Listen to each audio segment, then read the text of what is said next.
जय श्री राम सांग माने जय जगन्नाथ ओडिया फूड पॉइंट को आपण समस्त को बहुत बहुत स्वागत।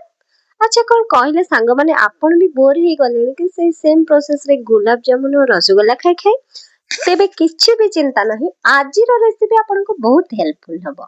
घरे बळी थिबा गुलाब जामुन रसगुल्ला एम्ति रसमलाई आपण भी घरे बसी कि इंस्टेंट प्रस्तुत करि परिबे। ताले चलंतु वीडियो आरंभ करिबा। एठी मु 1 लिटर फुटिला क्षीर को नेछि, आपण चाहिले कंचा क्षीर भी नै परिबे। एठी मु गोटे मोटा कड़ाई नेछि आ क्षीर को हमें प्रथमे भल्लो से फुटेइबा। एठी पाखा पाखी मु क्षीर को 15 मिनिट खंडे फुटेइली, एम्ति ताकू चलौथिबे क्षीर को। आ एठी 15 मिनिट जेते बेले क्षीर फुटी गला, क्षीर रो गोटे भाग मरि जाइतिला। आ सेथिरे मु एबे 2 रु 3 पाखुडा केसर को भल से क्षीर रे प्रथम रु आधा घंटा पूर्व भिजेई के रखिथिले ताकू देछि। आ एठी गोटे कप छोट कप अमूल देछि। हिसाब करले हमर 10 टंकिया पैकेट जेमति आसे सेथिरु 2 रु 3 टा पैकेट मु एठी देइथिली। आ तापरे याकू भल से यार प्रोसेस होछि, याकू पूरा भल से बार बार एमिति चलौथिबा, न चलेले एटा पूरा लागी जिबा आ पोड़ पोड़ वासना हबो। आ आपण जदि अधिक मीठा चाहंती एठी आपण 2 रु 3 चमच चीनी नै परिबे। आ मु एठी 1.5 चमच चीनी नेथिले, जेहेतु रसगोल्लाटा आगु कहरी सिरा रे अछि मिठा हबो सेति पय मु एठी अल्प चीनी नेथिले।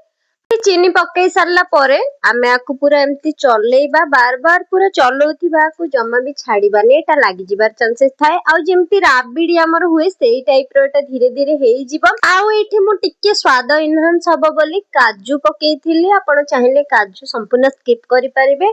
आ गोटे गुजराती निहाती छेची के ऐड करंतु, स्वाद रे निश्चिंत बहुत फरक आसी थाए। आ एठी एटा को बार बार एमिति चलांतु। आ 10 रु 15 मिनिट फुटेई सारला परे एठी एक्चुअली यार मेन प्रोसेस हला हमें चले चले याकू ही पूरा टोटल 2 रु 45 घंटा पूरा ही चले कि यार आरंभ रु शेष जाए तार प्रोसेसिंग खाली याकू एपट स्पट करी चलांतु, नहले लागी गले पोड़ा वासना हबो, जम्मा भी भल लागिबोनी। आ एठी एंट्री हला हमर रेसिपी रो किंग रसगोल्ला गुलाब जामुन। आपण जहाँ भी अच्छी घरे जहाँ भी बळीची आपण ताकू ऐड करिवे। आ एठी देखंतु यार बैटरटा केमती माने पाणी पाणी देखा जाउची। एटा जितले पूरा ठंडा हे जिवो, जेमती हमर राबिडी भले बिल्कुल देखा जिवो आ टिके बसी जिवो भी।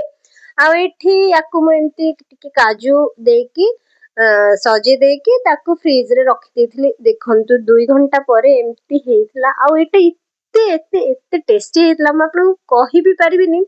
माने टिके समय लागिथिला सत, टिके आ संगे लागिथिली मु सत, किंतु एते टेस्टी एते सहजरे एते टेस्टी हेतला, घरे तो समस्त को बहुत बहुत बहुत पसंद आसला।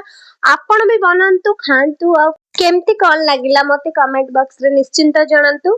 आउ मो वीडियो को लाइक करंतु, शेयर करंतु, सब्सक्राइब करंतु। एते सहजरे एते टेस्टी टेस्टी खाइबा देखंतु आ बनांतु, एन्जॉय करंतु।